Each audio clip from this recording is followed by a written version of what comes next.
Roberts, our wonderful staff person who arranges all these things. And we have our also wonderful staff person, Tara Fischler, who's been working madly to finish up several proposals today. Yes, hi everyone.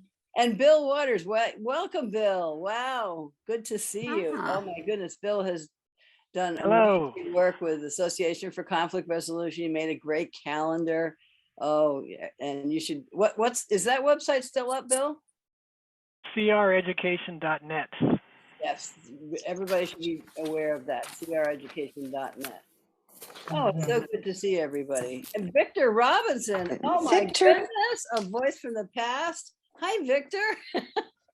Oh, this is so exciting. Well, so good to see everybody. Louise, how are you doing? Hi there. Hi there. Hi there. Okay, very good. Well, welcome, everyone. We are so happy to see you. Thank you so much for joining us. This is one of our special celebrations of CRC's 50th anniversary year. Can you believe it? We've been doing it for 50 years, contributing to conflict resolution education. I'll say a little bit about our history, and then we'll hear from 4 amazing CRC facilitators who started their own branches and did amazing work themselves. This includes Marsha Blakeway, who's going to speak first from the DC area, and Celina García from Costa Rica, who did incredible work in Central and South America. And she'll be talking about that. Louise Gomer Bangel from Cincinnati also has done amazing work, particularly on bias awareness and of course, conflict resolution and SEL in Cincinnati area.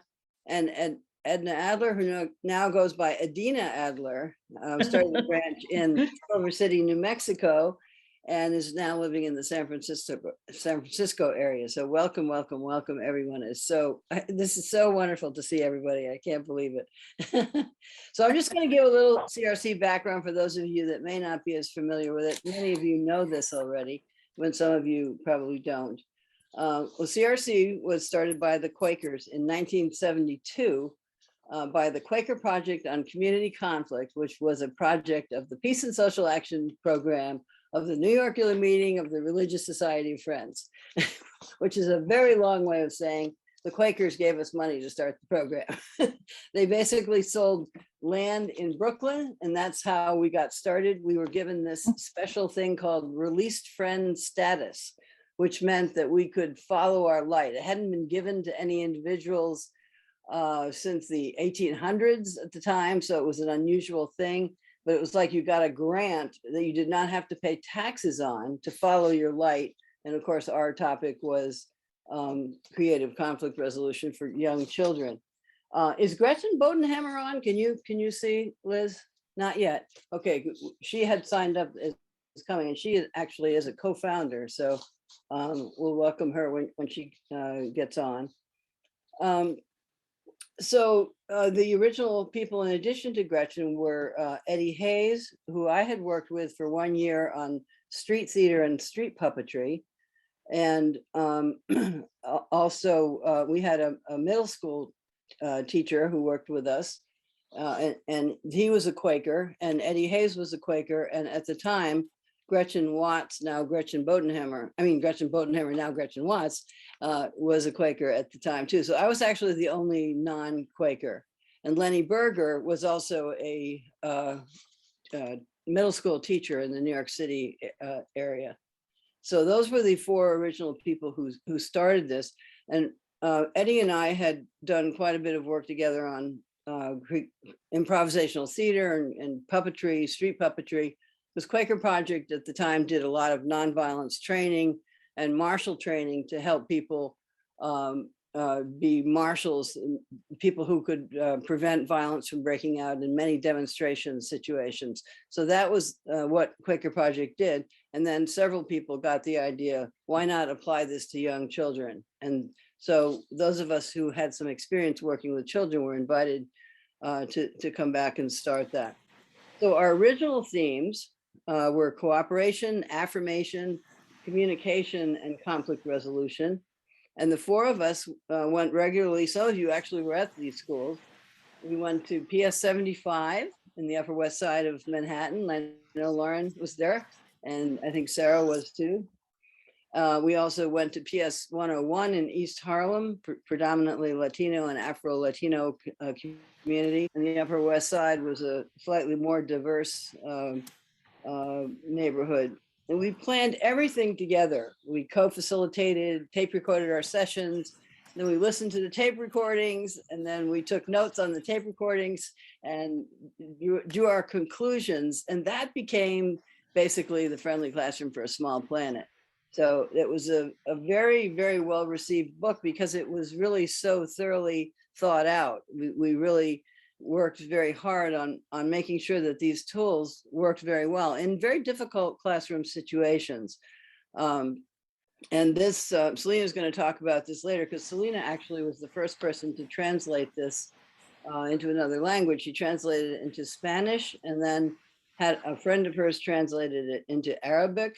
And then later on, it was translated into French, German, Russian, Serbian, and Welsh. So it was quite amazing how popular that book was, and some people still refer to it. It was published originally by the New Society Publishers in Philadelphia. They later moved. And we have a second edition of it that was done maybe 6 or 7 years ago that changed it quite a bit. Quaker Project also was doing the Alternatives to Violence project a couple of years after we got started as well. So the original 4 themes were very close to that. We added lots and lots of other themes as we went on. We added bias awareness, we added problem solving, peer mediation, creative responses to bullying prevention and intervention. And most recently, we've been doing a lot of work on restorative practices, which fits very beautifully with CRC and what we've been doing all along with the circle structure. So in 1978, we became a program of the Fellowship of Reconciliation, where Lee Stern had worked for many years. Some of you may remember Lee. And we were with the FOR from 78 until 92. And then we separated from the FOR in 92, but remained in the building, but became a separate 501c3 nonprofit. So Lauren Waybright, who is here, oh, he's holding up the original Friendly Classroom. Look at that. he still has his copy of it. That's great. Well, Lauren invited us to teach a course at City College of New York. Lauren was a Piaget specialist, an early childhood specialist, and he got the brilliant idea of combining what we were doing in our original 4 themes was it Lillian Weber in the open education department at City College. And so we taught an amazing course combining moral development of children and the themes of CRC. And what was amazing about that class is it was mostly teachers in the area. And we continued to meet after the class was over for almost a year. And it was sort of like a professional learning community, but it was really very exciting to talk with teachers and have an ongoing, I think we met pretty frequently, and we really got a lot of good ideas from the teachers as to what worked really well. So thank you for doing that, Lauren. And we're still in touch with Lauren, as you see, he's here doing lots of good work. So Santa Cruz, California was actually our first branch. Lois and Bert Muley were connected with the FOR and with peace work. And they were also interested in collecting computers that they brought to Central America on a regular basis.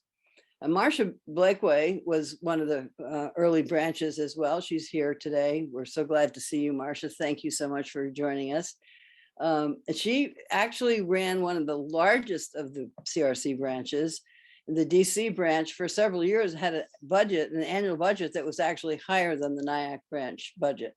So Marsha was and is a great fundraiser and networker and all around general wonderful person. So it's so good to see you here. And Celina started a group in San Jose, Costa Rica, and later in Lima, Peru. But then she went all over Central America and South America too, and did did nonviolence in children work and really grew the program amazingly. And she'll talk about the amazing work that she did in El Salvador. That was great. And then Louise is going to talk about her Cincinnati branch and the connection with the Center for Peace Education. And they've moved more and more into social emotional learning, the SEL, as a lot of us are doing that as well. And then Edna's going to talk about what she did in New Mexico, although Edna actually worked with us first as an intern and then as a facilitator, and then had her own branch, and now she's out in California. So other branches included Troy, New York, with Geraldine McDowell. She was going to join us tonight, but something came up where she couldn't. And Phyllis Caitha Gagne is also here. She did and does a lot of work on Native American issues. The Tucson and Phoenix and Tempe areas included Sarah Dakin, who's going to be speaking at a future panel on how teachers incorporate CRC into their classrooms. Dr. Ann Hart was an education professor at the University of Arizona. And Phyllis will also be speaking at a future panel on focused on Native American issues. So other branches included San Antonio with Patty Radel, South Dakota with Carl Klein. Carl Klein has gone on to create the Satyagraha Institute, and we've been and has done a lot of work in India, and he's very committed to working in nonviolence. Richmond, Virginia branch had Chris Klug in it, and he was actually on a panel that I was on a couple of days ago. And Abington, Virginia with Patricia Bowman. And Pennsylvania had Clarion State University with John Smith and the Philadelphia Nonviolence in Children program, and a sister group with Pam Mensch and many others. And Minneapolis had David Miller and Yiwan, and Grand Rapids had Judy Buckman, and others included Columbus, Indiana with Linda Emmert and Karen Decker, and Iowa with Elsie Anderson and Heidi Birkenbosch, and the Greenfield Deerfield branch with Kate Woolner and Sarah Pirtle. I've been in touch with Sarah Pirtle recently, and she's still doing this kind of work and still doing singing. Boulder, Colorado had a small branch with Holly Giffen, actually in an elementary school in Gold Hill near Boulder. The Canadian branch went on for a long time with Sister Patricia Agnew and Marianne Bukowski-Monin. And we also had interest in Chicago, Atlanta, Los Angeles, Nashville, and many other places around the country. So for many years, we had what was called a June gathering. And people from all over the country, and in some cases in different countries, would come together to share what they learned and what they wanted to learn. And we had the FOR, the Fellowship of Reconciliation building, and we just kind of stayed there the whole weekend. So we started the Friday night sessions by asking, what do you want to share and what do you want to get out of the weekend? And then we were all facilitators, so we all facilitated the rest of the weekend. It was a pretty exciting model, and I know many of you were at some of these events. They were great. Let's see what else. We went to the former Yugoslavia and also the Philippines, and through the International Peace Research Association, we received a grant to do work on bullying prevention and at their conference in Calgary in Canada. And from that, we received invitations to go to Barcelona to a peace forum there, and several invitations to different places in India where we continue to have a lot of contacts there. And we also were connected with IRINI, a German peace organization, and they sent over wonderful interns to work with us. And then we went there also and did quite a bit of research.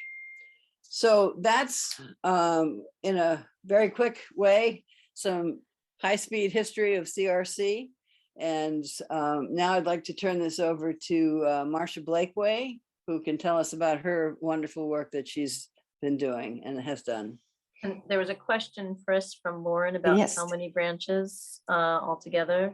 over At the one years? point we had, they would come and go, but at one point we had 40 branches. 40? Yep. Yeah, wow. So Marsha, she had Hey, one. thanks. She had one Thanks, of the Chris. Yeah. Well, so I got started with CCRC. Lauren, I saw the book that you had holding up. I had mine. First one was the orange one that had the ring binder kind of stuff on the side. Anyway, but I was a graduate student at George Mason in their conflict resolution program. George Mason's program was, as were Caroline and Victor and anybody else. I think that's all. And that was one of the first, as you all probably know, one of the first graduate level conflict resolution programs in the country. And in 1984, I went to the first NCPCR conference in St. Louis and did a workshop with Chris and Jude on a 3-hour workshop on conflict resolution. And of course, now my phone is ringing. What do I do about that? Oh, there we go. So can you find me? Oh dear. Okay, are you back? We can hear you. Okay, Now we can sorry. hear you too. Okay, so sorry. I turned that off. Okay, anyway, so after I went to that workshop, I decided that was what I really wanted to do, was to learn how to do conflict resolution in schools and work with children. I had young children at that point. And so I called, and Chris had also heard from the Reston Friends meeting that they would like to have her come and do CCRC, come do a workshop for them. So I wanted to have the workshop be for the graduate students at George Mason. So we combined forces and we started the first branch in Reston. And the first training was, I think, in January 1985. And we had about 20 people. About half of them were Reston Quakers and the other half were George Mason graduate students. So that was kind of how we got our start. And then we did a few things for the next few years. And then we had set up a board. And then in 1989, I was meeting with the board and volunteered to sort of coordinate activities for a while. Because they didn't have anybody who was able to do that at that point, and I was. So I that volunteer job ended up being much more work than I ever imagined. But anyway, I think about the first thing that happened was we started doing work in schools, and then we got, and Victor was part of this very early effort, and we had our first office was in an extra bedroom in my house, and then Victor and I found an office for us someplace else. But anyway, we got asked by the Center for Health Promotion at George Mason University to be to do the intervention part of a research study that they were doing, and their research, the question they were asking was, if we taught conflict resolution skills to kids, especially problem-solving skills, would they be able to not turn to drugs or other substance abuse? And the general answer to that question let me just tell you what happened. So we set up intervention schools in 4 schools. Was that right, Victor? I think we were at Edison High School. Well, anyway, I kept saying that was my year of the Dead Poets Society. I think I was in Langston Hughes, Carl Sandburg, and Mark Twain in one year. So we had 2 elementary level groups and a middle school and a high school group. And I taught teachers conflict resolution, a graduate level course from George Mason, and Victor and I did. And then they came in and did lots and lots of research, and they had control groups and the whole 9 yards. We did that for about 3 years, I think. And the end result was that they didn't find that conflict resolution in this particular case stopped kids from turning to drugs and alcohol. Although we had major challenges with their research that they think compromised it in some ways. But the one thing that did come out of it that was quite interesting was at the high school level, we found that teaching conflict resolution skills to high school kids, improve their academic achievement, their academic performance. And so as far as we were concerned, that was a great outcome, to have that piece of information. But so in addition to, so we started, I think that project started in 90, and we had 5 or 6 people doing the facilitation in the different schools. And and while this was going on, we also applied for some other grants, some of which we got, most of which we didn't. And but then we also started training facilitators. Pris and people from NIAC came down and did a few training for facilitators for us, spring and fall. And then at some point, we took over doing that ourselves. And I think we did 10 trainings, facilitator trainings over those 4 years, some with Pris and some on our own. And then we did advanced bias training for facilitators. And at some point we had about 200 facilitators that we had trained or more. And most of them were not working with us doing facilitate, but they were using this in their classrooms or other work that they were doing. And I was trying to think about, anyway, so we did that. And let's see, also we started at some point, working with Rennie Saunders, she and I started doing bias awareness trainings together. And we did trainings, quite a few of those along the way. So I was thinking about what were the kinds of accomplishments of the DC branch that was over that 4 years. And one of them was that we did this big project with the Center for Health Promotion at George Mason. The other one was the facilitators that we trained, some, as I say, some of whom worked for us. There were some long-term outcomes, I think somebody asked me to talk about too. One of the long-term outcomes was that we got connected with the National Peace Foundation. Steve Strickland at the National Peace Foundation gave us some early little grants. And I started, we did some classroom trainings at Alice Deal Junior High. And I think that was and one of the parents at that school, Barbara Elsis Patrick, got us into the school. She was the one that worked with the principal and invited us in. We did early training for students. And then starting in 1996, after I left CCRC in the summer of 93. But then I kept working at Alice Deal, and we trained mediators there for 15 years, I think. I stopped in, I think the last training I did for them was in 2015. Anyway, so that was a long-term project of every year training mediators and running that program and keeping up with other kinds of things. We also did bias workshops and diversity workshops for different groups of students. And we did, started doing, after I had taken restorative justice training, we started doing circles, and that was very effective at the middle school level. That was really quite good.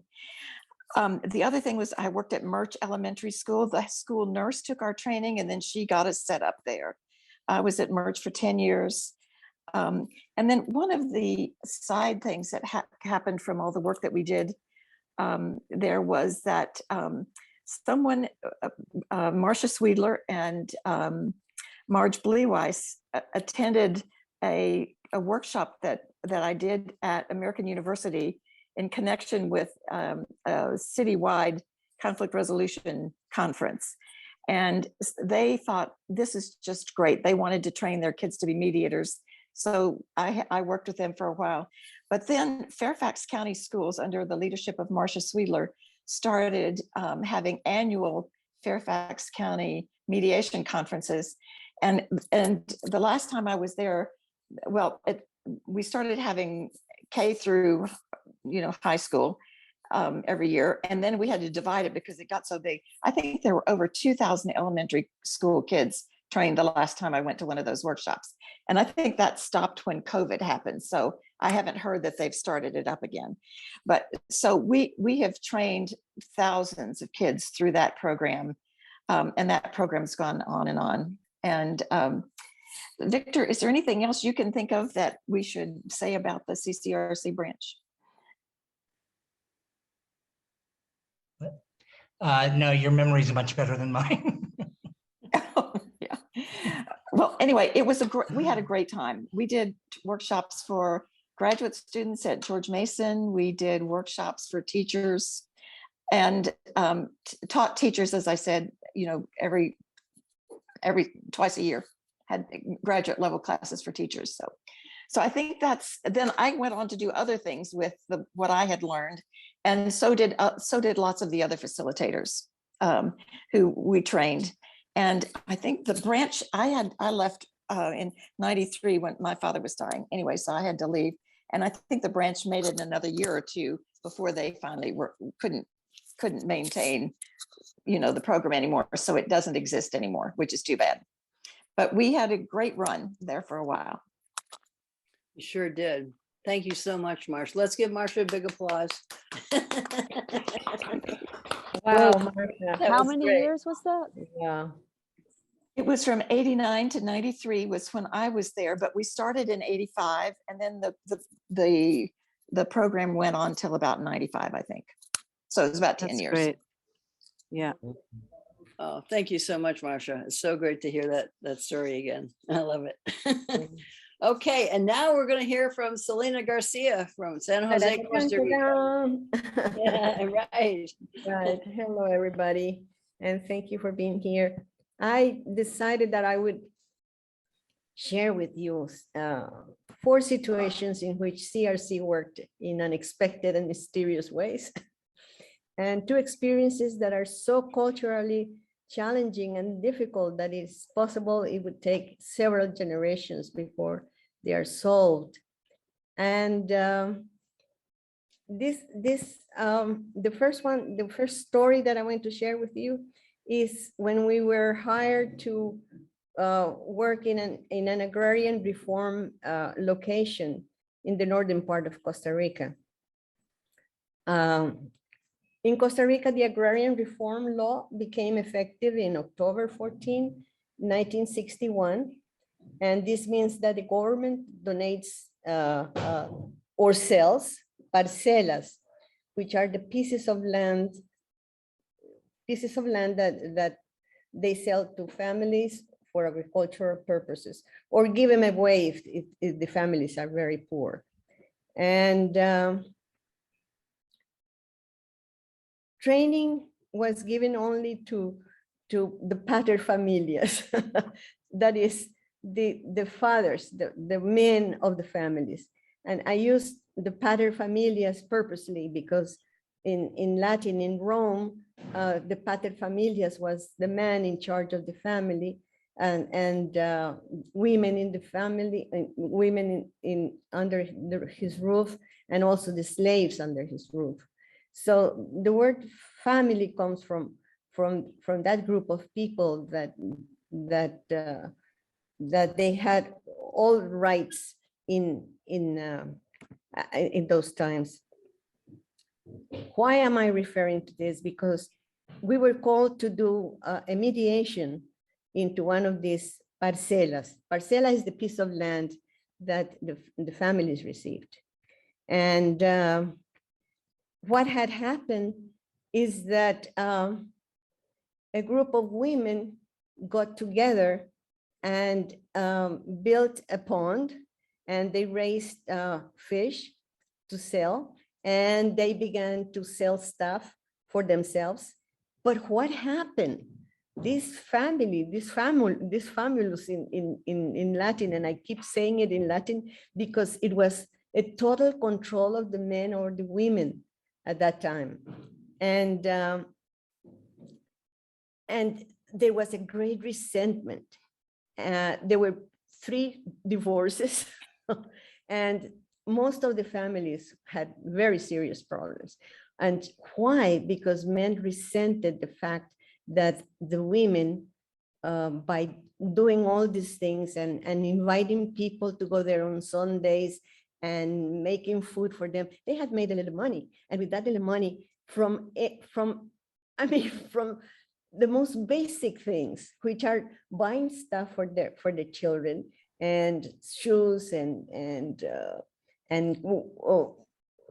notebooks and books and stuff like that. they had caused this chaos. Imagine a big chaos because you as a mother work and sell things, and then it happens that nobody wanted to talk to women. Nobody wanted to do anything with them, the pater familias. And when we were called, usually when we have a mediation, when we are called to mediate into a difficult problem, we don't like to start by talking directly on the problem or challenging people on the problem, but we like to do a CRC. A little CRC is our introduction, and it has always worked. It has always worked. We are official mediators in Costa Rica. There is an agency, and we have applied to it, and we have mediated in many problems. And we always like to do something CRC-ish so that people become more comfortable. So we started, and of course, what happens, what everybody here knows what a light and lively is, an L&L. And we worked for 2 days. And on the second day, by the end of the second day, we did an L&L in which people depended on other people in order to form something, a figure, whatever.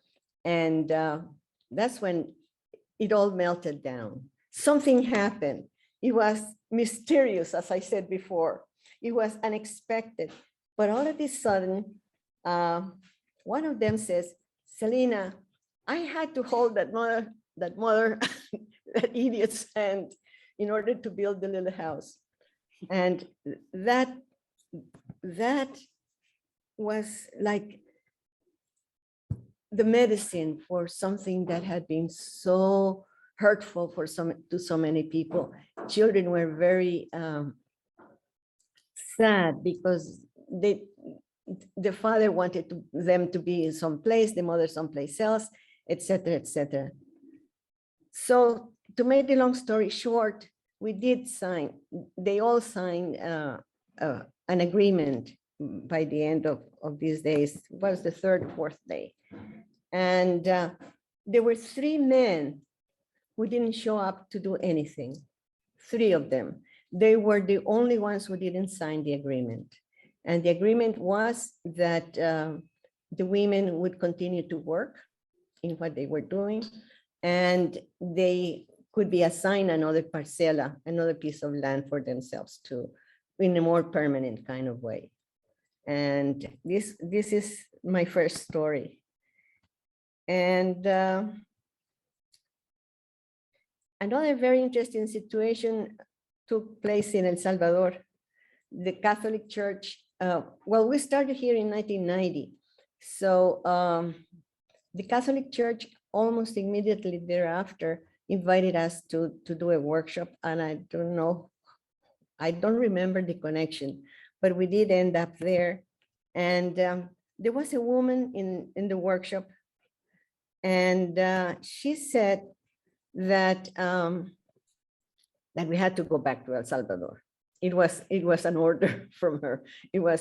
She would do anything to have us there. And then Pris met the woman who was in charge, Fumpres, and Fumpres was I don't think they were. I think they were. I'm not sure whether they were profit or non-profit, but whatever it was, it so happened that we did training, and something magic happened.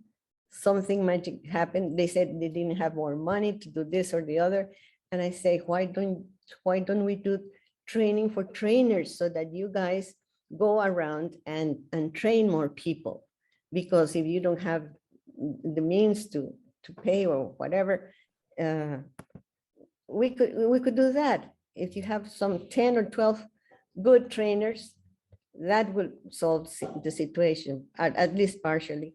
But to my amazement, some 6 or 7 months later, there were already 100 facilitators in El Salvador. That was to me so absolutely amazing. I don't think this will ever happen in history, at least not in the history that I know.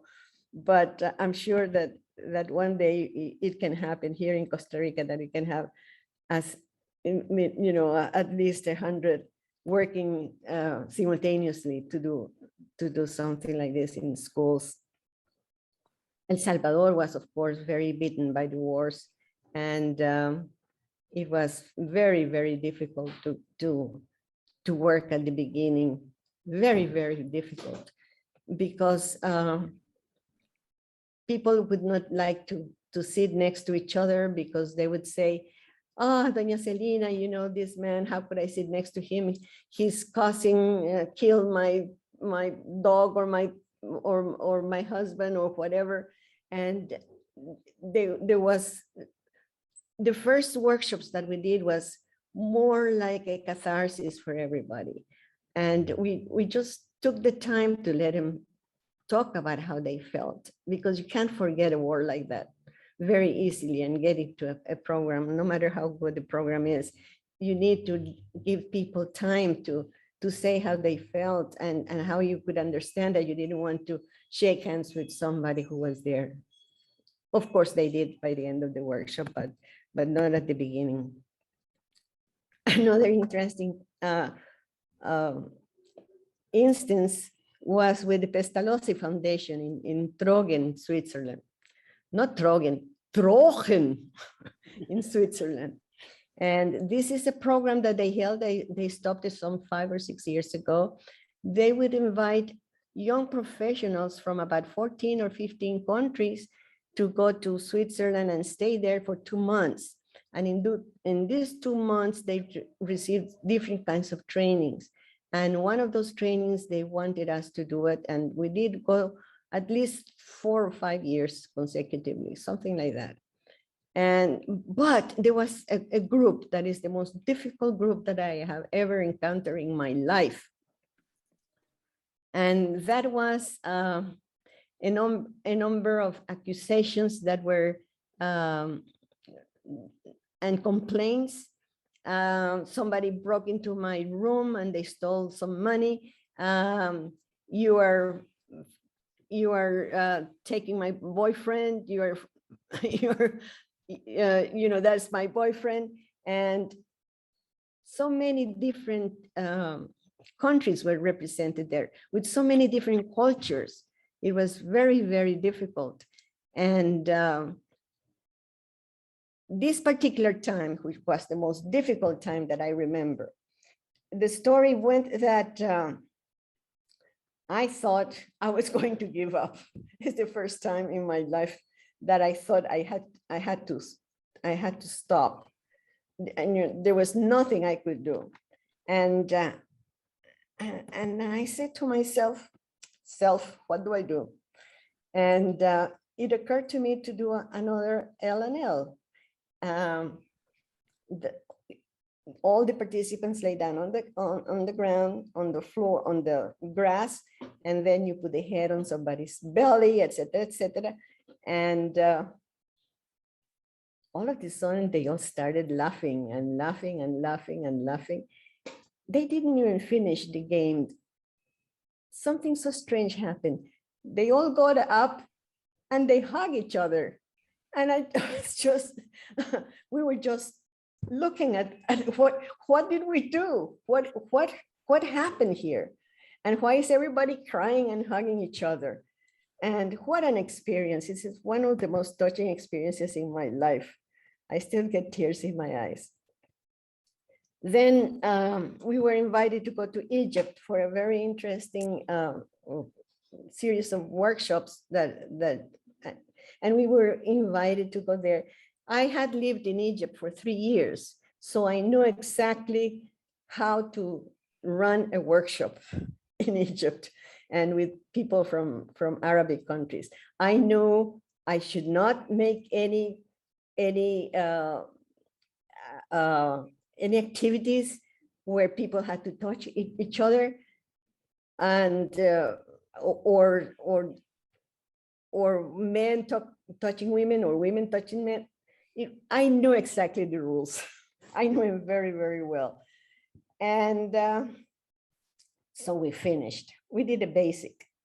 And what happened on the last day? Well, the two facilitators, my friend and I, were facilitating. All of a sudden, we begin to see people going into the middle of the circle and then beginning to hug each other. And all men and all women were just there. And we looked at each other because I had warned her not to do anything that had to do with touching physically. And we just cried because we didn't know the result of the magic. I have to call it magic, and I'm sorry because I don't understand it. So that was very touching. That was very moving. And that's it. Now those are the good stories that I could tell you, that I remember very often because they were very important in my life. Now there are two more that I want to share with you. As I said at the beginning, because it has to do with very old cultural things that have been going on for generations. One of them had to do with a teacher. This is also in Trogen in Switzerland, and they had they represented conflicts. Each one of the groups had to represent a conflict. How do you call it? Well, I forgot the name in English, but they had a role play. Yeah, okay. And what happened is that one of the girls represented a teacher, and they are in a class, and all of a sudden, 5 or 6 guys burst into the classroom and kidnap the boys. They kidnap 4 boys and they take them away. And she says, this is what I experienced in Myanmar as a teacher. This is what happens in Myanmar. When we're in school, our children are taken by the military or the whatever, who were in war. And defending these children is, we don't even want to teach anything. We need to defend them. And wow, that was very, very touching for me. Now, the last story that I want to share with you is what is happening to us here in Costa Rica regarding commercial sexual exploitation of boys and girls and teenagers. This is like like a cross we carry in this country. You may know that Guatemala, Costa Rica, and Brazil are the countries that that have more problems with selling children for sexual purposes. And when I mean children, 2 months ago here in Costa Rica, they caught a guy with children to be sold for sexual purposes. And there was a little girl that was only 4 years old. And this is when we have been giving CRC to our teachers and the boarders, it's very difficult for us to understand how they can do it, because there is no way in Costa Rica or in many countries that a teacher or somebody can denounce or can report something as serious as this. So this is why I'm relating them, these two so-called failures, but they're not failures. We're still working on them. These are two things that are still going on, but has to do with very important cultural habits and traditions, and also inefficiency from our authorities, that this kind of thing is not reported. Whenever a teacher says that she has information related to this. Now, something that is also very important to understand is that unless there is no help or organization, something like they have in the United States, something like the Megan Law, something like this, that it's just one phone call from a teacher and not 10 or 20 different calls and visits to this agency and the visit to the other. To make this simpler, we can't do it. It's impossible, because when we teach, when we train teachers, we are confronted with their reality, especially in the northern and southern parts of Costa Rica, and in other countries where we have also worked on this problem. So I would say that we don't lose our hope, because we have CRC for schools, and several people have been calling us. They call us all the time to do training for them because of these or similar problems that they confronted.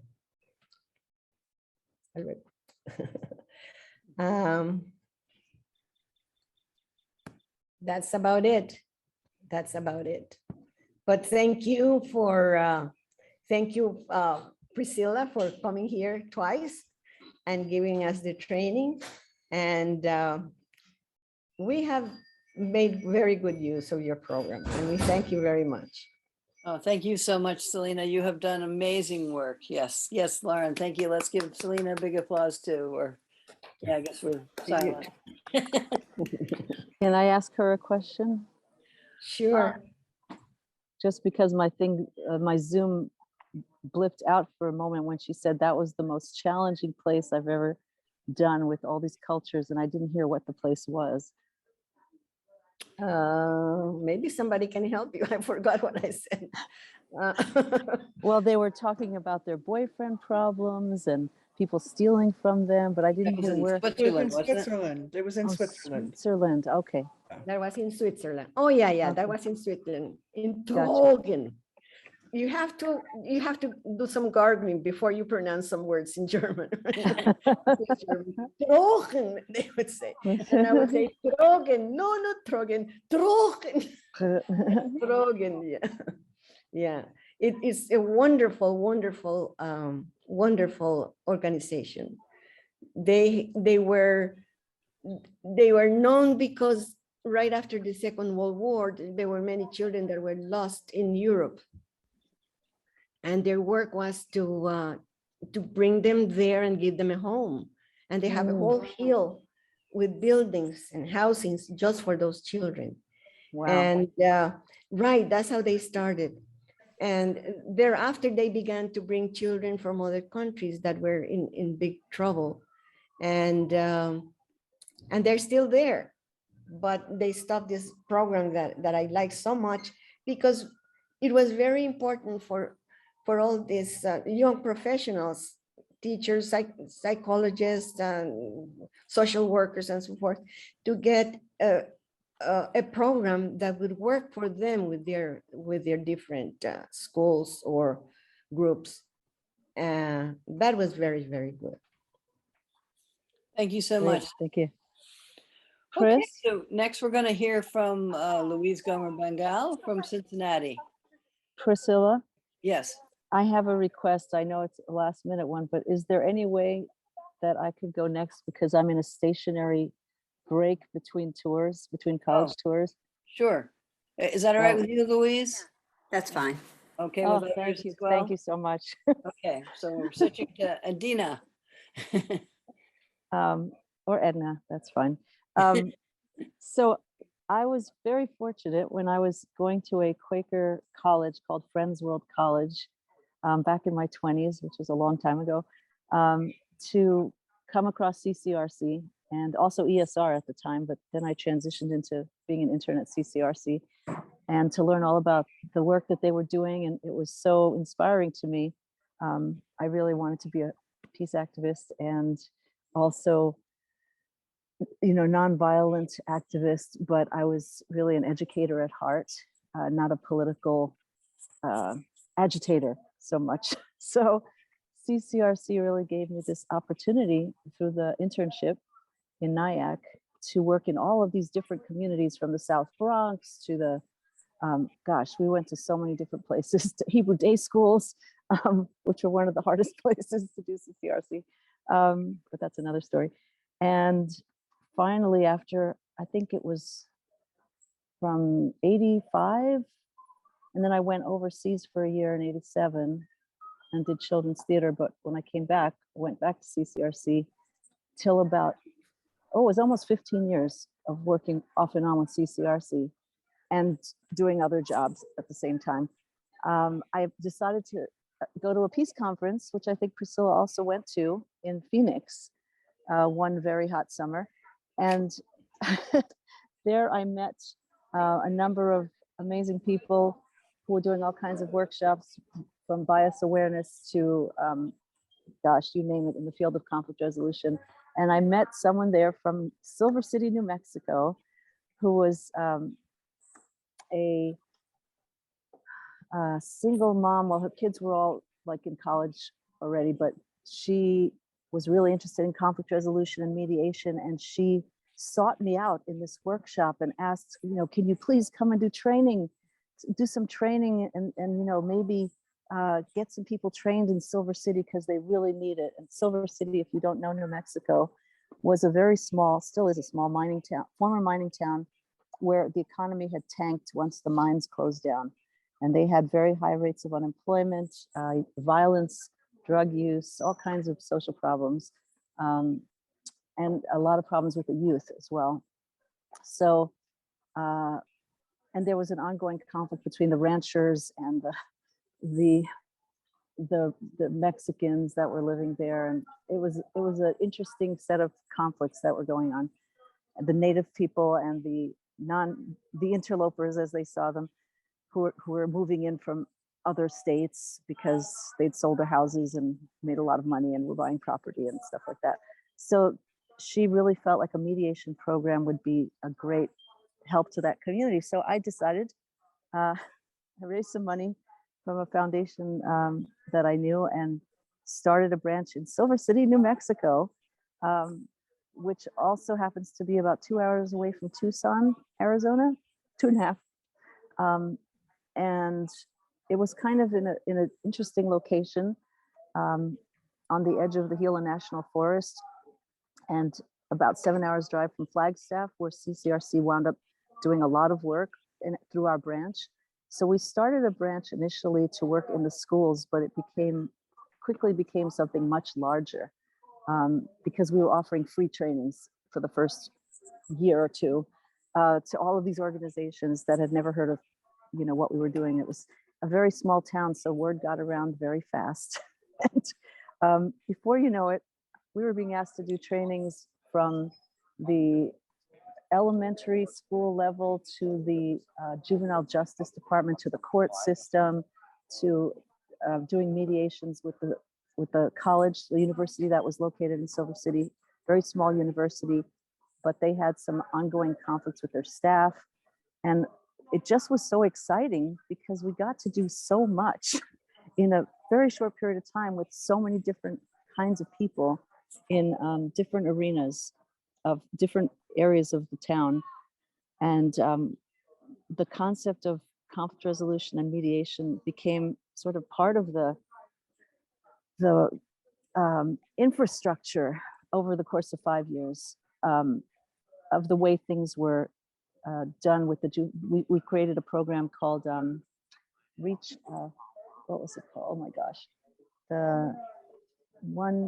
Oh my goodness, it's escaping me. It was for kids involved with who were adjudicated through the juvenile justice system. And so this was their way of, instead of community service, they went through conflict resolution training with us. And it was a pretty profound effect, I thought, on the kids. Some of them, you know, came back to us a couple of years later. We were still in the town almost 5 years later, and said, you know, that was a really important thing for me to learn about. I wish this had been part of my school. And, you know, they did these weekend workshops with us all weekend long. It was kind of exhausting. The bunch of teenagers who were kind of difficult. But we did all of these exercises and games that CRC does so well. Were very trust building and created a lot of safety. And, you know, it was a way of approaching really difficult topics that sometimes came up in these workshops, and kids felt safe talking about all kinds of things as a result of some of the light and livelies and trust building activities, and you know, the whole range of things that we were trying out. It was kind of a little bit experimental. But yeah, one of the most exciting things was to see that program, Aim High, it was called the Aim High Academy. And it ran for a couple of years, and we got a few people in the town involved in it. One of them was Laura Ramnerez, who went on to finish her BA, because she was had been working to support her kids until she was like 40, and she went back to school, finished her BA, and then went for her master's in conflict resolution, because this was so much what she wanted to do with her life. And she continued the work after I left New Mexico 5 years later. She really continued it along with a midwife who we trained, who since passed away, named Meadow Clark. And she actually went on to become the National Association of Mediation Education's representative in New Mexico. So she was really drawn. She was a midwife who became much more involved with mediation than midwifery towards the later part of her life. And that was interesting. And we had a whole mediation program going in the town to do kind of restorative justice type work. And it just became very much a part of how the town handled certain problems. And so that was really great to see that happen. And I think that was only possible because it was a small town, and, you know, people talked to each other, and we got to know a lot of people over the first year that we were there. And the only thing is, I wish I'd had Marsha Blakeway's fundraising experience and knowledge of how to build a successful board of directors, because we had a very lovely group of people who volunteered to be on the board, and they had no idea how to raise money. They were just really, really nice people. And one of them was a lawyer, and one of them was an accountant, and they were so committed to the cause, but they never raised a dollar. They did get us into the schools, and they got us into the court system, and so that was good connections. But it wasn't good for the purpose of keeping us going financially, because it was a very poor town, very poor county, one of the poorest counties, and they just had very little money for these things.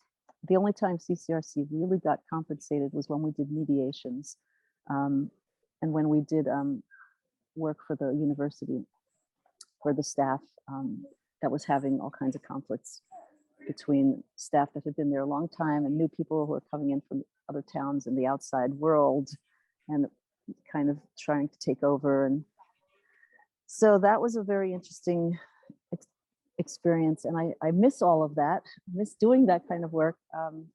Since I left New Mexico, I became a therapist. And the other thing about being in that part of New Mexico was I was very involved with this Buddhist community that did something called the Bodhisattva Peace Training, which was taking Buddhist principles and applying them to various types of problems, interpersonal, but also social justice type problems. And the woman who started this Peace Institute had been extremely active in the domestic violence movement back on the East Coast. And her name was Lisa Leghorn. And she went from that to becoming an ordained Lama in this Buddhist tradition. And then she asked her teacher, who was a very high order, almost like the Dalai Lama kind of teacher, Rinpoche, she asked him to develop a set of tools for her to use with her staff, people that she worked with in the domestic violence movement, to help them work with their minds and with difficult emotions. And I got very interested in that idea. So while I was in New Mexico, I went through this training, which was a couple of years of workshops. And kind of started to integrate it with CCRC, and then I realized I wanted to do more work in psychology and went back to school for a social work degree and became a licensed therapist in California. So I'm condensing it all, but that's in a nutshell. I think that's about the gist of it. Thank you so much, Edna. Yes. Thank you so much. So good to see you. Really good to see you too. And I hope to get to do more CCRC work again. I hope so too. Okay, so let's hear now from Louise Gomer Bangel from Cincinnati. Okay. Well, I caught on to something Marsha Blakeway said. I think, Marsha, did you say you went to the St. Louis National Conference on Peacemaking and Conflict? I went there too. That was the first time I saw Priscilla Prutzman. I don't think I got to meet her, but I saw her. She was giving We a might have been workshop. yeah, we might have met each other. So because I was one of the founders of the Center for Peace Education back in 1979, I did a history at 10 years, 20 years, 25 years, and 30 years. So I had the benefit of all those notes. So I don't know, I hope I cut a lot out. I hope you can make it through 10 minutes. But anyway, so in 1979, we co-founded the Center for Peace Education to learn and teach nonviolent conflict resolution to Greater Cincinnati. From 1980 to 1985, along with other things, we did monthly education programs conducted on many topics related to creating a more peaceful world with the goal of educating both ourselves and the citizens of Greater Cincinnati. In late 1980, through a person who had attended one of those educational programs, we learned of a CCRC weekend training to be held in Chicago, January. What a time of year to go to Chicago, 1981. After Wanda Coffin-Baker and I attended that, we were so excited about the major effects of this approach. So we decided when we came back, we just raved about it. And now my picture's gone off. Just a minute, I must have hit something. Here we go. And we, the group decided that we'd like to teach this in Cincinnati area schools. So in 1981, we began offering workshops for teachers and children in the CCRC program based on the Friendly Classroom for a Small Planet. And of course, we were, sort of finding our way through it, hoping we were doing a good enough job, as workshop leaders. Then in 1984, we offered a CCRC workshop conducted by founder Priscilla Prutzman and her co-facilitator, Judith Johnson. So with teachers, members of CPE, and other interested community members. In 1988, we offered it again with Priscilla and Kaitha Gagné facilitating. Hi, Kaitha. We thought, why not go to the best to train our people in Cincinnati? So Thank you, Louise. Remember that well. In 1985 and 1986, we conducted our first all-school training program at Rockdale Elementary School to reach all their teachers and administrators, as well as a number of classrooms. A grant from Cincinnati Public Schools paid the teachers to attend the training workshops, which is always a better way to get them to come. And our lead trainer was none other than Priscilla Prutzman. As we say, we get the best. Okay, so in 1988 to 1990, after I made a presentation to the teachers and administrators at Sands Montessori, and I had given the principal, I'd met her in some other school, I'd given her, I think maybe a Friendly Classroom for a small, and she was interested. And so she agreed to have me do this presentation. And then I worked with them to get a grant for an all-school CCRC program to be conducted at Sands. We had training workshops for teachers, administrators, students, and instructor assistants. A demonstration evening was held for parents. And this was the first program for which CPE's local trainers were paid. We'd always done this as volunteers. In 1988, the fifth theme was added. I don't know if that matches you, Priscilla, what you remember. The bias awareness and appreciation of differences. That's when we added it anyway. In 1989, we offered peer mediation training for the first time in 2 area schools. And from 1990 to 93, we trying to become more knowledgeable about bias awareness and appreciation of differences, held bias awareness workshops for both ourselves and community members. And this was led by Kaitha Gagne, Priscilla Prutzman, and Judith Johnson. A nice trio to have in town.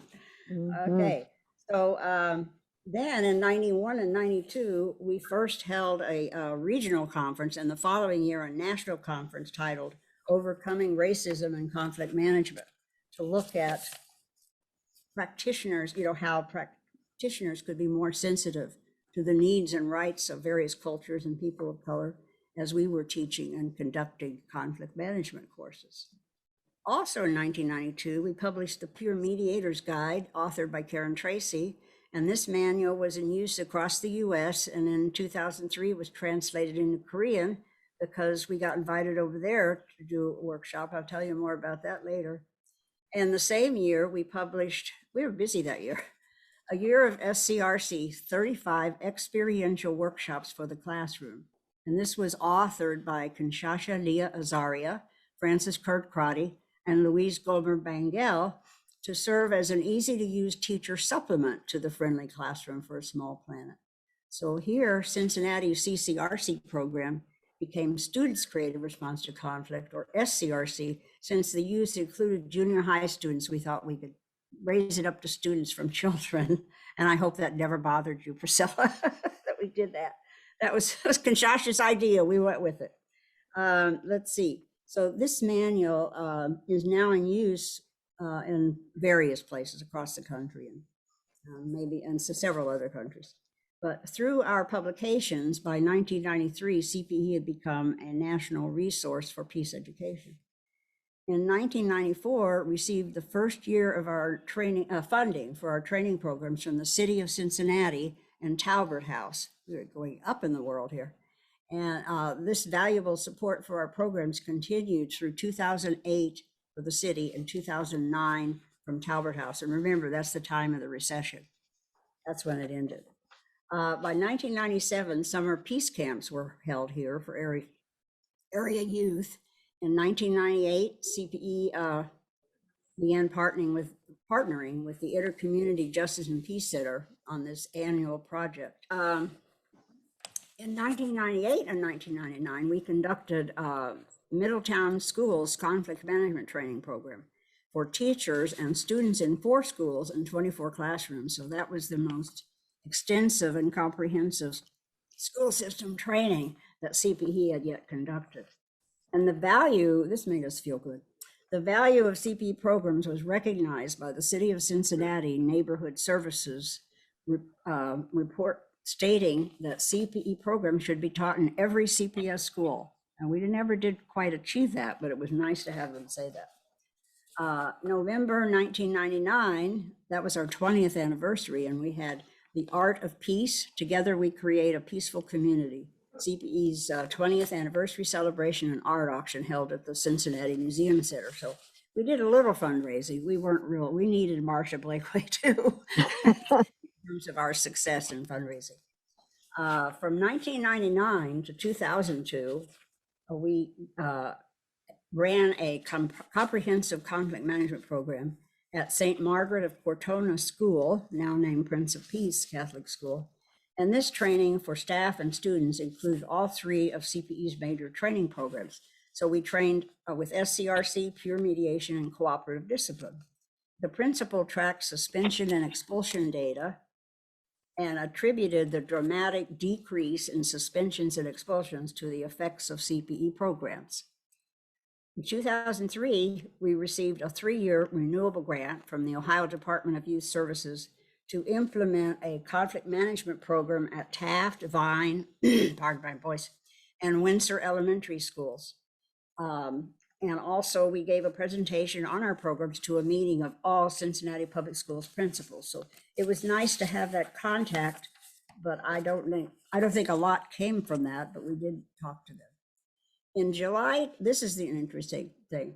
July 2003 and February and July of 2004, peer mediation, we did peer mediation training for administrators and teachers in Seoul, South Korea, funded by the Seoul Metropolitan Office of Education. And this opportunity developed out of a 2-hour workshop CPE had been asked to do with visiting South Korean educators at Kilgore School in Hyde Park, Cincinnati, in 1997. So it took 6 years from that time to the time we were invited over, but at the request of our International Visitors Council. The trainers over there were Deborah Jordan and Ilyas Nasheed, and later Karen Tracy participated. In 2004, in both the spring and fall, we collaborated with the Ohio Commission on Dispute Resolution and Conflict Management to host a workshop creating a school-wide comprehensive conflict management program. Then CPE contracted with Discover Health locally to write the conflict management chapter for the new Cincinnati Public Schools health curriculum. In October of 2004, we were 25 years old. So we celebrated 25 years and still on track, creating peaceful schools and successful lives, which we held at the newly opened National Underground Railroad Freedom Center, still on track, the railroad. 180 people attended, and we did raise some funds there. In 2005, a committee of trainers did of the SCRC Phase 2 development. They developed a more advanced version of SCRC to be used with students who had already completed the first year of SCRC training. And then that sequenced curriculum would be used in the 3-year comprehensive conflict management program. So believe it or not, there is an end to this. August 2005 to February 2008, we worked at Chase School to do the comprehensive program. And they provided training in 3 areas and marked the first time parents were formally included in the training process. Cooperative discipline training for teachers, other school personnel, and parents. Number 2, SCRC training for students in all grade levels. Childcare was provided for the parents who attended the cooperative discipline training. A program evaluation compiled, quantified, and assessed by the Northern Kentucky University Communications Department under the direction of Stephen Youngbloth, a brother of our vice director. So we had a good in there. Revealed significant progress as a result of CPE's comprehensive training program. So we felt very rewarded about that. And from 2007 to 2009, we ran the Avondale Peace Camp program. It was an addition to one we'd already been doing. We had volunteers kept increasing, funding kept increasing. So we were able to add that location to our annual summer Peace Camp series. And then this increased the number of locations from 3 to 4 and the number of weeks from 6 to 8. In 2009, the location of the Avondale Peace Camp was Rockdale School. That was where we did our first all-school workshop as an enhancement program for CPS newly instituted 5th quarter to help at-risk kids during the summer. Now, total Peace Camp attendance increased from about 75 young people in 2004 to around 175 in 2009. Now, we closed in 2009, so you know you're getting close to the end of my story here. In 2008 and 2009, we ran a comprehensive conflict management program at Lincoln Heights Elementary School. In the academic year, 2008 and 2009, both faculty and staff in August received cooperative discipline training as part of their professional development. During the year, grades K to 5 received SCRC training, and selected students in grades 3 and 4 were trained to be peer mediators. Throughout the school year, Links, our local chapter of Links, served as Peace Pals to students. And in May of 2009, CPE and Bridges for a Just Community entered into an agreement that would result in all of the programs offered by the Center for Peace Education being folded into current Bridges programming.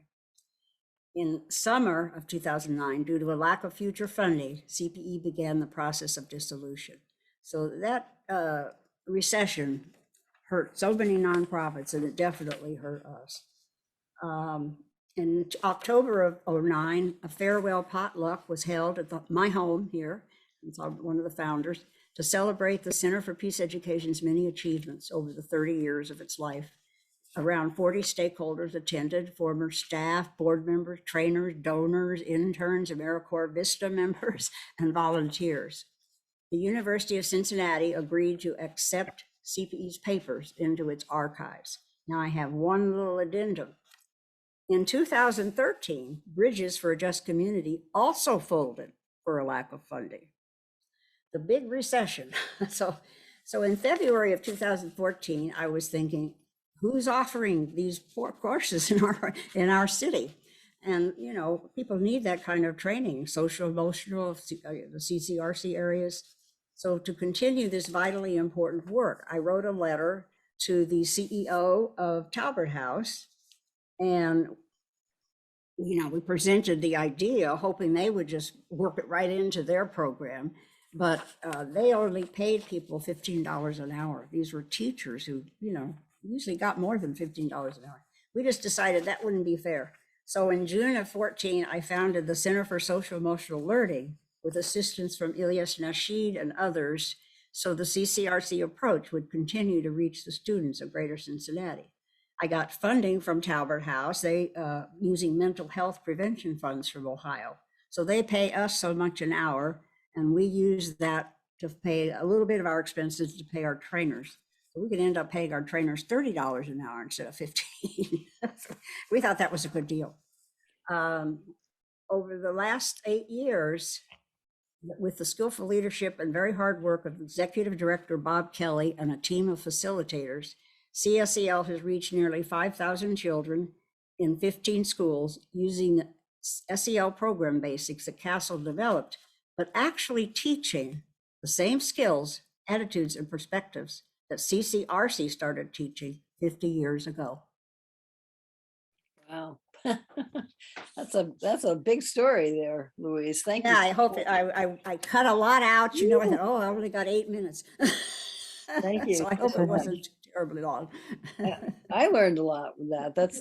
That's great. I That was great. realized there were that many different transitions, and it's still alive. That's great to hear. Yeah, CPE is not alive, but the ideas are alive. Right. Yeah, the exactly, approach exactly. is That's alive. wonderful. Thank you so much for all of your amazing work there. You really. Thank you. It was a lot of make other things people, happen. but I kept, you know, I was there too. You sure were, and still are. Yeah, now I'm the board chair of the other one, so I'm tired. Oh my goodness. Well, So I'm ready to find a new person now. well, thank you. So, does anyone have anything to add to this? We have Sarah Pirtle here. I don't know if those of you who know Sarah Pirtle, she's written several books on cooperative learning and conflict resolution and bias awareness, and she's integrated the arts so beautifully into the work that we do, that we all love and do. So I don't know if Sarah, you want to say a word or two, or anybody else would like to join in and say anything at this point. Well, I first want to thank you for when you came to Trap Rock Center for Peace and Justice in Deerfield, probably back in like 1981. Just like everyone's saying, the training that you led was so different from any other training. It just had you. So I'm still the Peace Education Coordinator at Trap Rock. We have a great website. It's just spelled like Sedentary Rock, TRAPRK. And just yesterday, I'm in a group called Hands Across the Hills, where we do dialogue work, Western Mass and Kentucky. And people were saying, oh, we should go into the schools. And I was trying to explain, there's this huge network of people who've been doing this work. So it's exciting, the different angles. I love the commonalities today. What I'm working on right now is I wrote a book called An Outbreak of Peace that came out in '86, and I'm revising it. I'm putting it back into print. And really put in a lot about Native American history, which is, as I love the sense that we're all folding in all the aspects of peace and justice work. So I'll let you know when that book is out. And we're also looking for some person who could spend a couple of hours just giving us some good consultation time. I'll put my email in the chat, and I'm just so inspired to be hearing from everybody today. Thanks. Thank you, Sarah. And your Discovery Time book is really an amazing book too, that combines especially arts and conflict resolution. Thank you for that. So anybody else want to say anything? I think we should have a party. That sounds good. Phyllis, are you Kaitha. ready to talk? Yeah. Kaitha? Yeah, I would particularly, I want to thank you, Louise, for your acknowledgement. And Marsha, I really could connect with what you were sharing. And Celina, yes, yes, yes. The perspective you gave on what's embodied in cultures, and for us to be open to the wisdom that's there. Thank you so very much. I feel really validated with that. I'd like to thank Priscilla Prutzman and the whole NIAC group for everything you've done through the years to spread this worldwide. Such an exciting way to create a community of people who care for each other, respect each other. I think it's like magic. When it's done well, it's like magic. It is. I would like to say that I've been sort of on the edge of this movement all along, and I am just astounded to listen to this reporting today and hear how far and wide this program has gone over the 50 years. And I want to know if anybody, I know you're recording this session, but I want to know, Chris, sorry about the dog, a truck going by that you would like to kill. But I would like to know, Pris, if anybody's going to write the book on this, all of these results and It'd be reports, amazing. and are you doing that? So, and Well, Liz is Liz, nodding maybe- her head. Go ahead. Maybe Liz, we will speak on that. Good. I've been talking every Monday morning at 10 o'clock with Liz, and we've been recording it. And we've gone through, I don't know, we've been doing it for 2 years. So Good. someday there'll be something, but we're not sure when. Yeah, and we have wonderful interns who have been transcribing all of those wonderful interviews. And so hopefully there will be some recorded version of this. So we have all of Priscilla's knowledge and all of yours as well for this wonderful history that we have had for 50 years. And I just want to, throw it out there to folks that, we are doing multiple programs. And Liz, I don't know if you want to run through the programs that we have coming up. And, it's also an opportunity. You can find out lots of information on our website. I did put it in the chat, crc-global.org. You can get our resources there. The books are available for sale. And anyone who would like to make a donation in honor of our 50th, we'd be so appreciative. It's been a challenging couple of years all around and for us as well. And so we really do appreciate, all the efforts for all of you, many of you who've been part of this history. And so we do appreciate you remembering us and helping us move forward to the next 50 years. So I thank you all so much for being here too. Thank you for organizing this. Can I Thank Liz for that. Thank you. say a little something here? Sure. This is Marsha. Who else? Did somebody else want to speak? Anyway, I was just wanted to say too that I think the ramifications are huge. Even though the DC branch really was only in operation about 10 years, and I was working with them about 5 years, but I kept working in lots of other ways and teaching teachers. But I've heard from facilitators that that one of our facilitators got her PhD in conflict resolution education for young children. And, there's just been, anyway, it just keeps spreading. Every time you teach teachers, they take parts of it and use it in their classrooms and let me know about that. And so I think that it's not just the actual pieces that we've done ourselves, but the things that we don't even know about, the way it's spread. the ripples through the ocean as it goes. And I think that's really been, you know, I mean, and Priscilla, we've done, you and others, I've done conference presentations for all these years, you know, teaching people about this and bringing it to different people's attention. And I think it's spread in ways that we don't really quite understand. I just think Fairfax County, for instance, here has this peer mediation program that's system wide. And my friend Marge Bleweiss was talking about how the counselors, for Virginia schools, the counseling programs all now include components on conflict resolution. And, you know, so there are places where things that we've done that, you know, just this little group of us, we've done a lot, but it's probably multiplied by hundreds of hours of other people doing things in their classrooms and in their churches and in their community organizations and their scout troops and, you know, camps, summer camps, one thing and another. So I think somebody was, my friend Rennie Saunders was telling me she does a lot of work on leadership training for government agencies. And she always talks about the CCRC framework that she uses, and she's been using this all these years. So, and I think all the rest of us have too. So anyway, I think it's really quite amazing how it's spread. Thank you, Priscilla.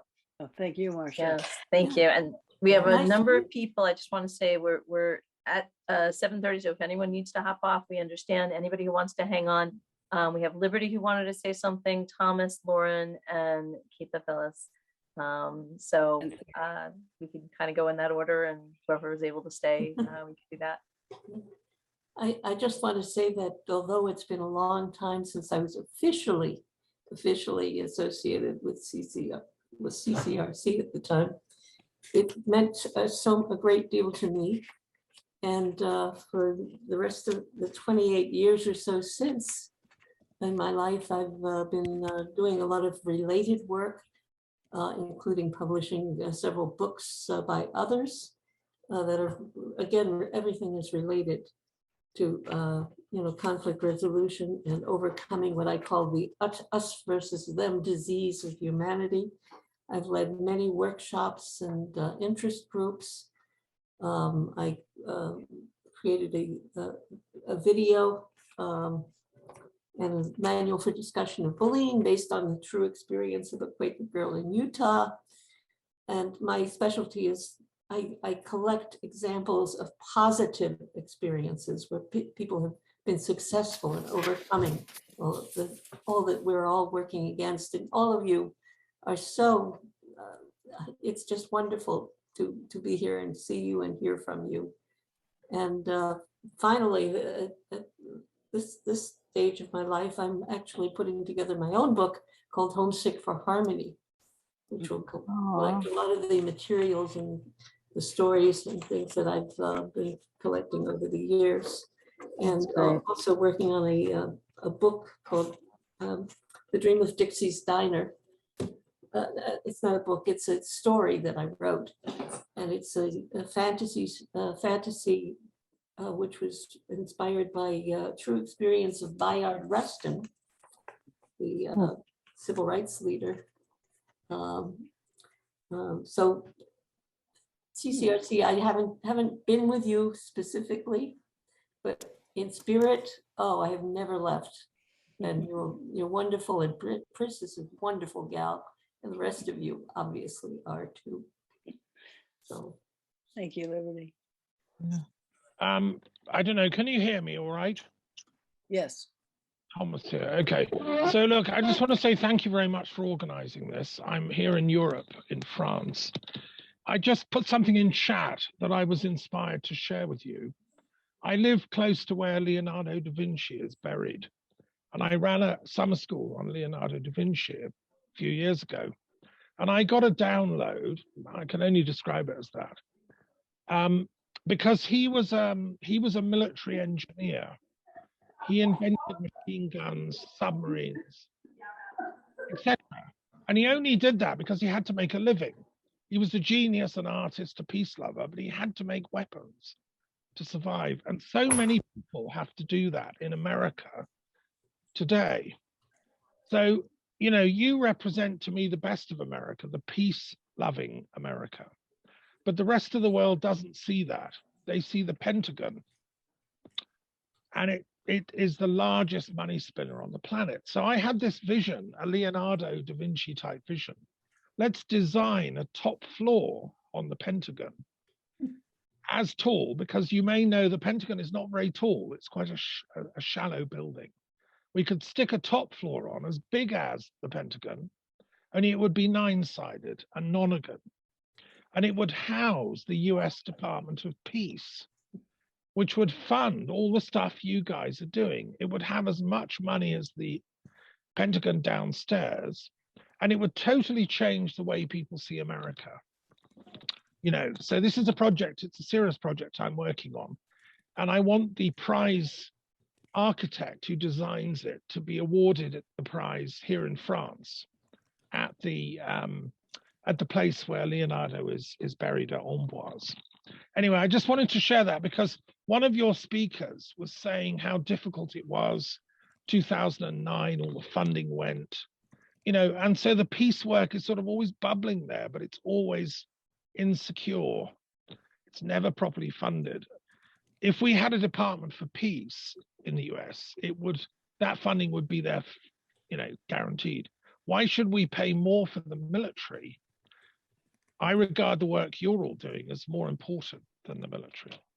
Okay, that's what I just wanted to share that, right? Thank you. Thanks, Thomas. So Thomas, do you know that we do have an Institute for Peace, the U.S. Institute for Peace, and Yes, they have a whole section on conflict resolution. And so does the State Department now, which they didn't when we started working on these programs. So Sure. It's really been quite amazing to see how state and the U.S. Agency for International Development are working with this, as well as the U.S. Institute for Peace. So you might find them online. They've got lots going on now. Okay, sure. Great. Thank you. Yeah. Thank you for sharing. Yes, and so we'll quickly hear from Lauren, then Keitha, Phyllis, Edina, Sarah, and we'll carry it in at the end there too. Priscilla can wrap us up, and we'll everyone a good night. So Lauren. Yes, I just wanted to say, what I was going to say applies to a lot of things that have been said already. The CRC program is so robust. It fits itself into a lot of different situations, and it has transformed the lives of the kids and the teachers, but also transformed the lives of the people that were doing the training, including all of us gathered here. Just today, I taped a presentation that will be giving it at the World Forum for Early Education in Florida in May. Included in that is a teacher training that I did in Nepal, and part of the teacher training was an action plan. Part of the action plan was a creative response to conflict problem solving. Core of the program in my Nepal program is CRC. My sister, the same story. She was doing things, and now she's retired, but she was doing things with Native Americans and conflict resolution, and worked with a lot of different people and changed the lives of many, many people, including her own. So congratulations, CRC. Thank you, Lauren. Who's next, Tara? I am. Yep, go ahead. I promised myself that I would communicate an acknowledgement of Priscilla. And then when she announced that I would be presenting on the Native American perspective, everything just integrated. So the acknowledgement, I invite you to come to the next one, because it will be called Words of Wisdom. And the acknowledgement today that I want to give to Pris is her patience, her perseverance, and her possibility opened my voice. And what I will integrate in that presentation is hearing from the voices of the connections and the threads that have been connected from that moment when you said I would have to stand up and present, and I was resisting you. And I know there are depths and pieces to that you have no idea how that ripple went out in connection, and it will be from the perspective of the Native experience. So I just love you. Thank you. Thank you. The voices of us all, Chris. Thank you, Kaitha. Thank you so much. And we have I Edina love the next. way you are so respectful to people and so accepting, Priscilla. I think it helps people a lot. Thanks, Louise. Okay, thank you. Edina?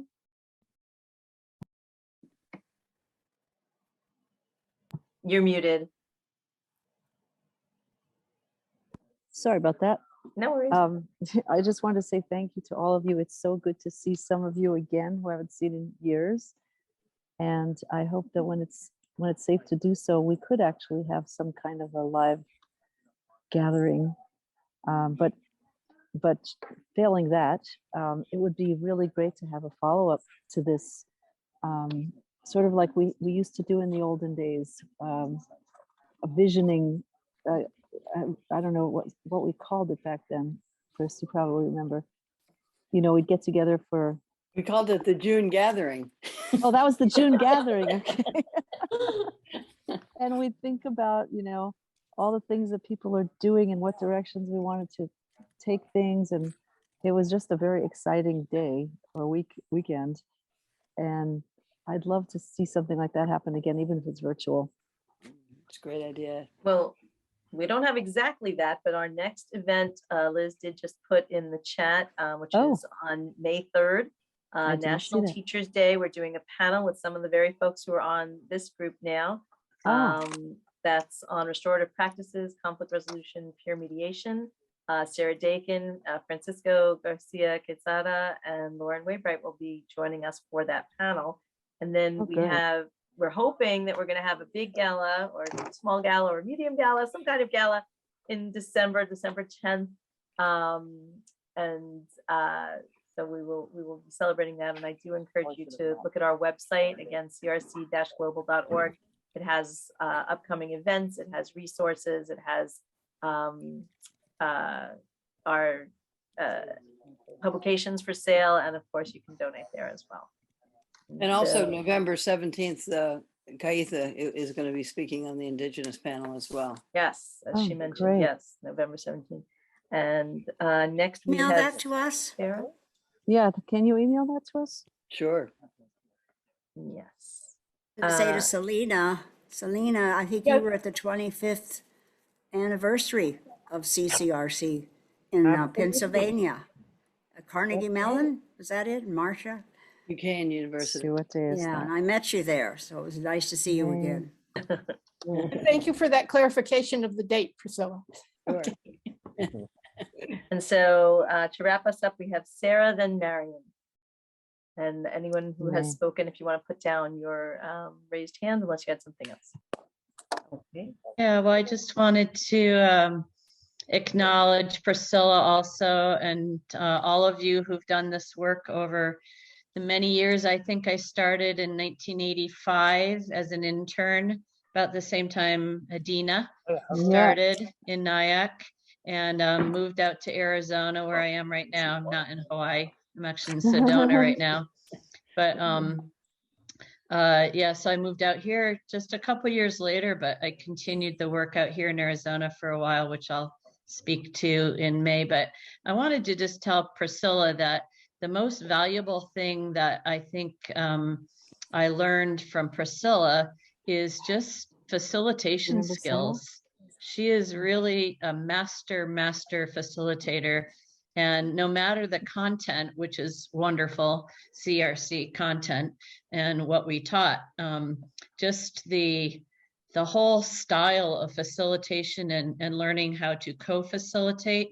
And I think Priscilla can speak to this, that now you use a little bit different model, but back then in the day, we did co-facilitation and just even like designing an agenda together and designing the opening and closing, and just the skill that CRC uses in crafting a workshop or a training.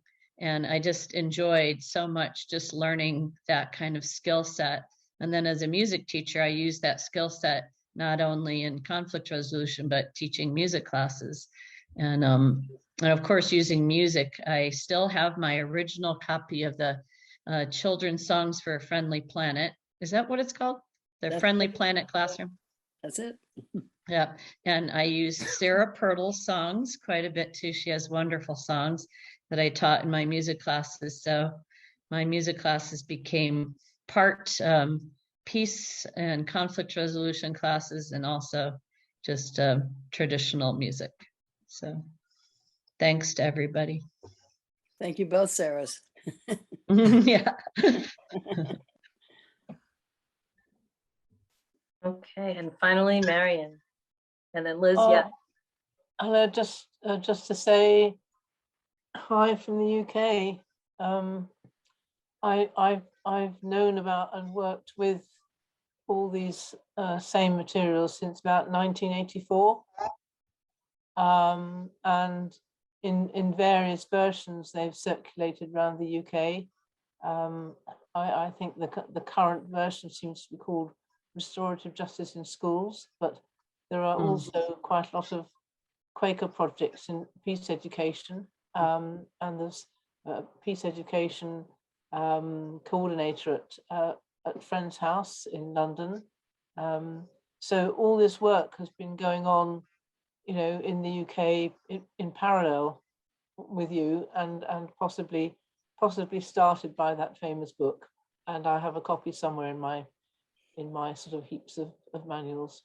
And I've written stuff myself. I've written books on mediation, restorative justice, art therapy, and a particular one called arts approaches to conflict. And I don't think there's anything else quite the same. So I think that's all part of the same stable. So I just wanted to say good luck and well done. Thank you so much, Marion. I'll look for your book. I'd love to read that. Right. And Liz, you had something to add? Just very briefly, and thank you all for just really wonderful presentations and discussions. And I mentioned in the chat, but on the chance people missed it, if you have any sort of remembrances or testimonials or anecdotes or written histories, I'd love your notes, your files of any kind that you'd like to share. Ideally digital files, but and video and audio would be fantastic as well, if it's easier for you to just record yourself, or if you have written materials already, because we're trying to collect all of these things to have a fairly comprehensive written history, because it is such powerful and important and wide-reaching work. So thank you all. Well, I have a quick one, because I don't know if you have time, but we taught peer mediation to students who were 5th and 6th graders, I guess, at North Avondale. And so one day, one of the peer mediators was in a local park, and she saw two men having a disagreement. And she was a little concerned, and she walked up to them and she says, "I am a trained peer mediator, and I'd be glad to help you with your problem, with your conflict." And they actually accepted her help and resolved the conflict. And I just thought, wow, empowerment. That was so neat. That's a great story, Louise. So many great stories here. Wow, this has just been spectacular. And thank you so much for all your kind words and for all your kind deeds. And let's keep supporting each other and continuing to do this such important work, especially now. So let's all keep in touch, okay? Definitely. Love you all. Hug